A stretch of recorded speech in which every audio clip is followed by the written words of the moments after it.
కుమార్ కొట్టాడంటే ఒళ్ళు హోనం అయిపోతాయి. దాన్ని సరిచేయడానికి ఈ పెద్ద ఆయన తప్ప ఇంకెవరూ లేరు. లేచి తిరగడానికి అన్నాడు పడుతుందో. ముయ్యరా, ప్రాణం పోలేదని సంతోషపడటం మంచిది. 400 కిలోల బరువున్న పెద్ద పులిని దాని గుహలోకే వెళ్లి వేటాడి చంపగలిగిన వాడే కుమారు. ఆ కుమారు భార్య చేయబట్టుకులాగి దెబ్బలు తిన్నావు కదా సారు. కొంచెం మెల్లగా మాట్లాడావు. నా భార్య ఇంట్లోనే ఉంది. వాసంతి ఏంటి? వాడు పువ్వాడు శశి అయి ఉంటాడు. చూస్తూ నుంచుంటావా? వెళ్ళి పట్టుకో. నన్ను పట్టుకోలేరు. నేనేది సరిగ్గా చూడలేదు. ఆవిడ దేంతో చూసి భయపడాల్సింది. ఎవడ్రా నువ్వు? ఏంటా కంగారు? నేను దారిని పోయేవాడిని సార్. దారిని పుచ్చి ఇక్కడ పడ్డాను. ఆగక్కడ.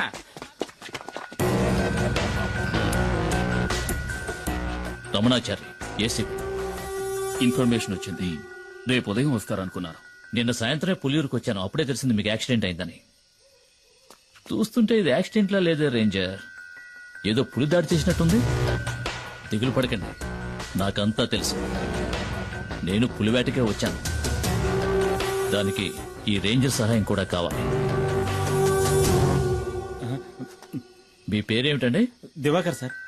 సరే, మీరిక వెళ్ళొచ్చు. ఈ వైద్యుని కూడా తీసుకువెళ్ళండి.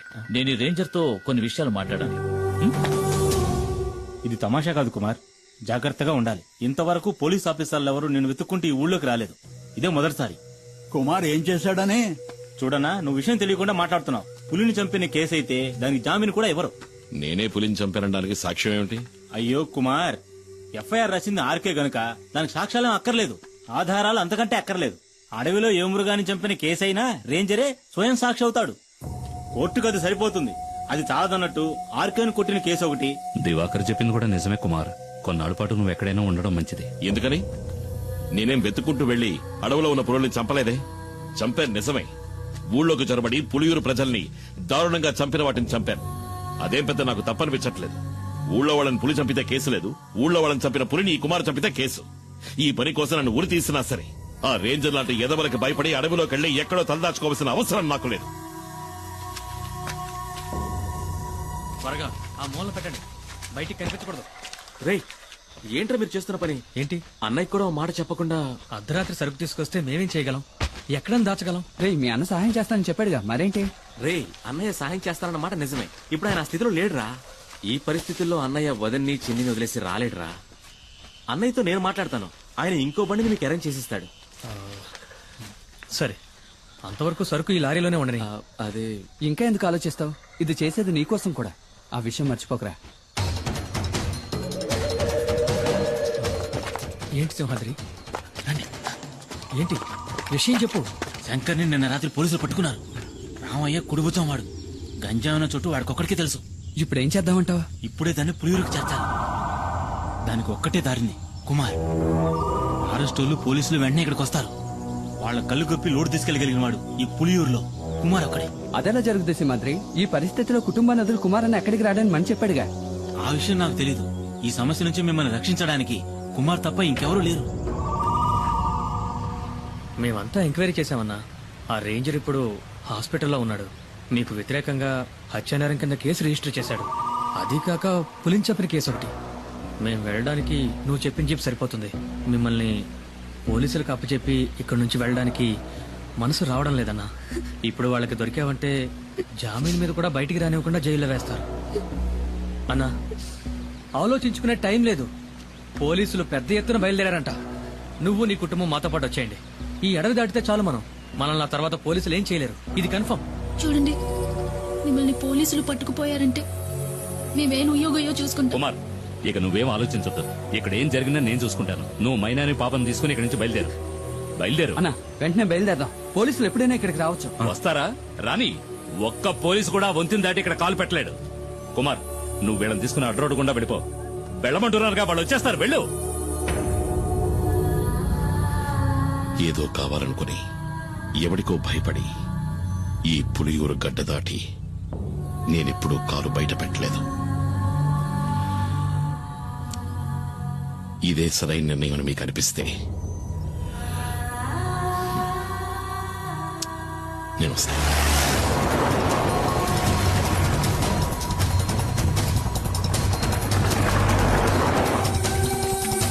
అన్న, త్వరగా రండి.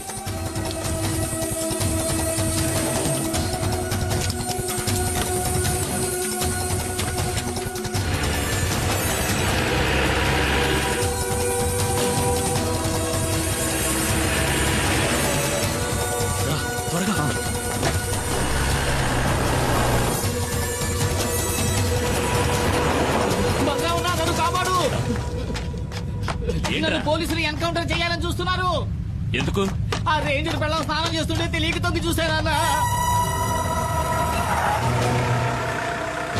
కమాన్, నువ్వు వెళ్ళి ఇక్కడి నుంచి. నేను వంతుని పేల్చేయబోతున్నాను.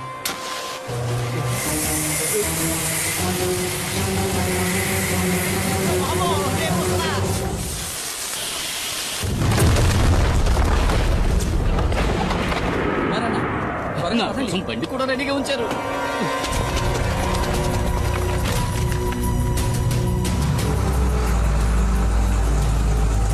వాడు కుమారే కదా? అవును సార్, వాడు కూప్ రోడ్ దారి నుంచి తప్పించుకోవాలని చూస్తున్నాడు. మనం ఎస్టేట్ దారిలో వెళ్ళామంటే అడవి దాటేలోపు పట్టుకోవచ్చు. Don't waste time, move fast sir.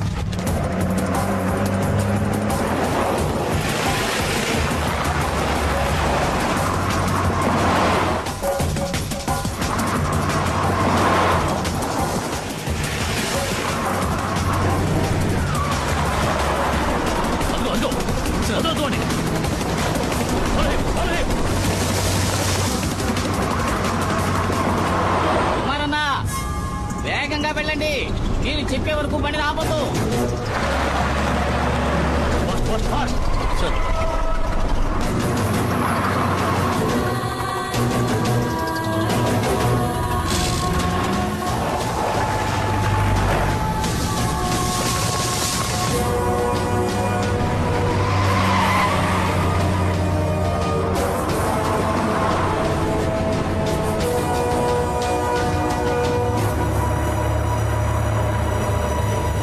కుమారన్న, పోలీసులు దొరికితే అంతే.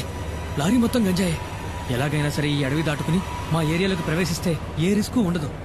అక్కడ నిన్ను ఎవరూ ఏం చేయలేరు. నన్ను నమ్ము.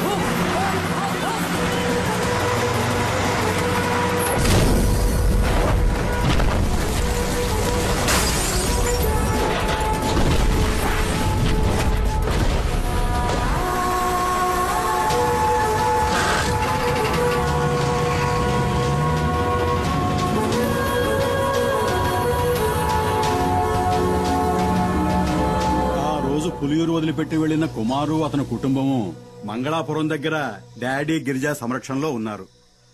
ఇక్కడున్న కేసును మాఫీ చేయిస్తానని చెప్పి ఆ డాడీ గిరిజా కుమార్కి మాటిచ్చాడు. బాధపడొద్దు, అతను తప్పకుండా తిరిగి వస్తాడు. నీ గురించి నేను చెప్తాను, తప్పకుండా సహాయం చేస్తాడు. బాబు, అడగటం మరిచాను, ఆ కుమారుతో ఎవరొచ్చారని చెప్పాలి?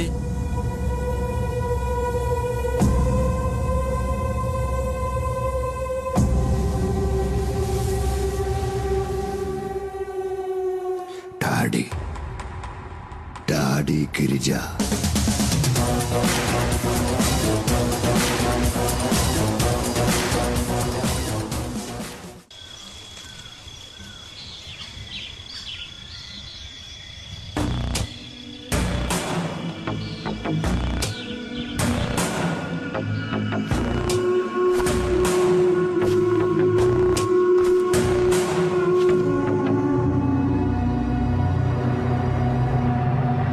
మనం ఎంత దూరం వచ్చాం, ఒక్క పోలీసుడు కూడా మనల్ని అడ్డుకోలేదు. చూసారా, గంజాయాకును పొడిగా చేసి లారీలో ఎక్కించినప్పుడు ఏదో అనుకున్నాను మీ గురించి.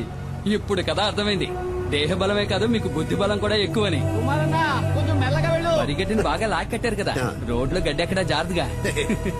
ఇలాగే తీసుకువెళ్ళి పశువులకు మేతగా వేయకుండా ఉంటే చాలు.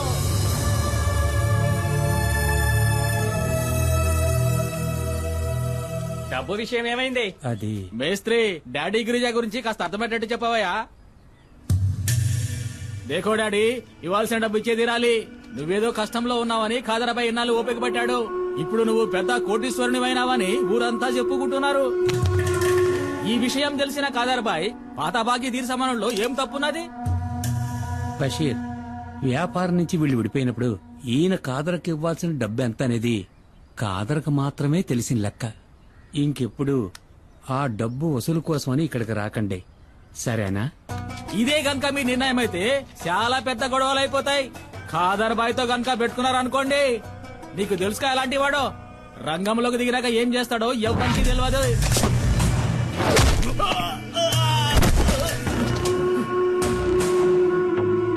నేను మంగళాపురాన్ని ఏలేసి వచ్చిన తర్వాతేరా ఆ కాతరబాయి గాడు అడుగు పెట్టాడు, పెద్దోడయ్యాడు.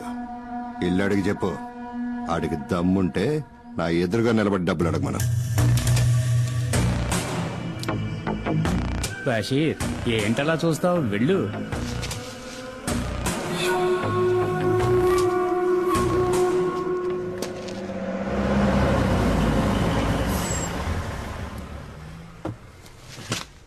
రాన్నా. డాడీ, ఈయనే కుమార్. సరుకు లారీలో ఉంది. ఈయన వాళ్ళ ఊళ్ళో ఉండలేని పరిస్థితి, అందుకని నేనే కుటుంబంతో సహా ఇక్కడికి తీసుకొచ్చాను. ఆ, తప్పుగా అనుకోకన్నా, ఆయన స్వభావమే అంత. మేస్త్రి, కుమార్ అన్న ఫ్యామిలీతో మన అవుట్ హౌస్ లో ఉంటారు, సరేనా? భద్రా, ఇల్లు త్వరగా శుభ్రం చేయి. అలాగే సార్. అన్నా, ఇదే మీరు ఉండబోయే కొత్త ఇల్లు. ఇదా? ఈ ఇల్లా? ఇది మాకు సరిపడదు. మాలాంటి వాళ్ళు ఉండడానికి ఏదైనా చిన్నిళ్ళు ఉంటే చూడు. అది సరే, ఇంకేదో అనుకున్నాను. 2 రోజులుంటే అంతా అలవాటు అయిపోతుందన్నా. తర్వాత దీన్ని వదిలిపెట్టి వెళ్ళలేరు. నువ్వు ఇంకా బతికే ఉన్నావా?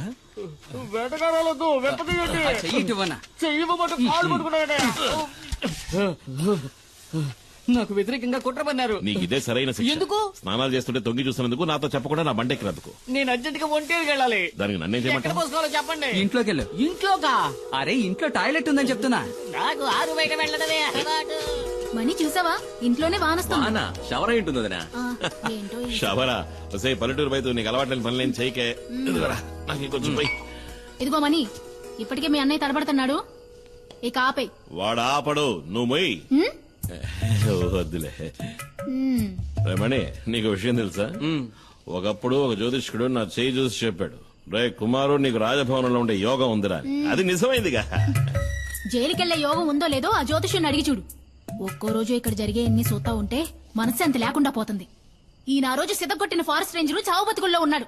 అవసరమైతే ఇంకా కొడతాను. ఎల్లి కొట్టు. రేంజర్ని చూస్తేనే నాకు ఒళ్ళు మండిపోతాయి.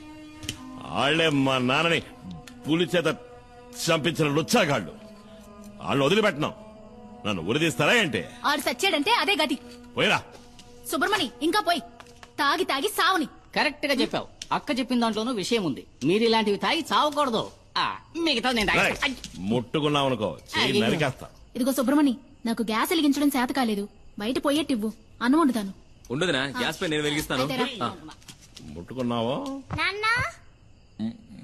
ఒకసారి ట్రా నాన్నా, దేనికి తల్లి? ఒకసారి ట్రా. వెళ్ళి ఏంటో అడగన్నా. జాగ్రత్త. తాకనే తాకను. తాకేవో అయిపోతావు. ఈ విషయంలో కన్న తండ్రి చెప్పినా విన్నంటే విన్నా.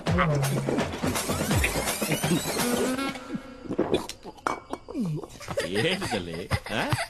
ఇది చూసావా? రాదే, రాదే.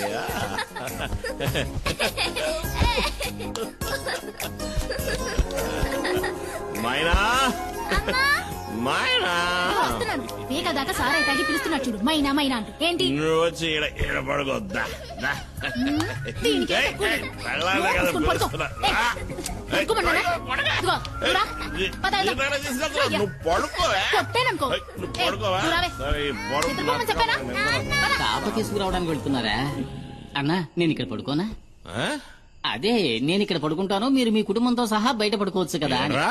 నిజమన్నా, నాకు తెలిసిన ఎంతో మంది దంపతులు మెత్త మెత్తటి ఇలాంటి పరుపు మీద హాయిగా పడుకుని ఎంజాయ్ చేయడం చూసినప్పటికీ నేనింతవరకు ఇలా పడుకునే అదృష్టానికి నోచుకోలేదు. పోరా. ఆ? ఇక్కడ ఉండడానికి లేదు, మీ ఊరికి నువ్వు పోరా. తమాషాగా అంటున్నావు. రేయ్, మళ్ళీ నువ్వు నా కండ పడ్డావో చంపేస్తాను నిన్ను. అనయ్య, అనయ్య, ఆ? వాడిని ఇక్కడి నుంచి పంపించేస్తే మనం ఇక్కడ ఉన్న విషయం పోలీసులకు చెప్పేస్తాడు కదా. అయ్యో, అదొకటి ఉంది కదా. రేయ్, రేయ్, ఆగు. అక్కడే ఆగు. ఈ రాత్రికి వదిలే అన్న, రేపు తెల్లారుజామున వెళ్ళిపోతాను. పోనీ ఎల్లుండి, ఆవలెల్లుండి. ఏయ్, మర్యాదగా చెప్తున్నా. నేను మర్యాదగానే నువ్వు వెళ్తా. ఉండమన్నాను కదా అని ఎదవేసారు వేసావనుకో, అంతే సంగతి. గుత్తి గులాబ్ జామ్ అయిపో. లేదన్నా, మన ఊరి పోలేరమ్మ మీద ఒట్టు. ఎవరు స్నానం చేస్తున్నా నేను తొంగి చూడను, నేను అసలు స్నానం చేయను. ఒకవేళ చూస్తే నీ తల పగిలిపోద్ది. అబ్బా. కుమారన్న, ఒక చిన్న ప్రాబ్లం. ఏంటి? లారీలో ఉన్న సరుకు ఎలాగైనా ఈ రోజు రాత్రికే ఫార్మసీకి చేర్చాలి. ఫార్మసీయా? అది ఎక్కడుంది? ఇక్కడ నుంచి 3-4 గంటల ప్రయాణం ఉంటుంది. త్వరగా వచ్చి బండి తీయనా? అయ్యయ్యో, నేను ఇప్పుడు బండి తీయలేను. అదేంటి? కొద్దిగా వేసుకున్నా. మందు కొట్టి నడిపితే నెమల వాహనానికి కోపం వస్తుంది. ఇంతకుముందు 2 సార్లు అట్లా జరిగింది కూడా. మనం రేపు ఉదయం. అయ్యో కుమార్ అన్న, అది మంచిది కాదు. రాత్రిలో లోడ్ దించేయాలి. పొగలైతే చాలా రిస్క్ అవుతుంది అన్న. ఇబ్బంది పెట్టకండి. సరే పర్వాలేదన్నా, లారీ తాళాలు ఇవ్వండి, నేను తీసుకెళ్తాను. వద్దు అన్నా, తెల్లారలోపు నీ లారీ ఇక్కడ ఉంటుంది. వేరే దారి లేదన్నా, ప్లీజ్ అన్నా. నా నెమల వాహనాన్ని ఇంతవరకు ఎవరికి ఇవ్వలేదు. ఇవి తాళాలు కావు, నా ప్రాణం. జాగ్రత్తగా నడుపుతాను. థాంక్స్ అన్న, జాగ్రత్తగా. వస్తాను. అదే బాబా తమ్ముడు.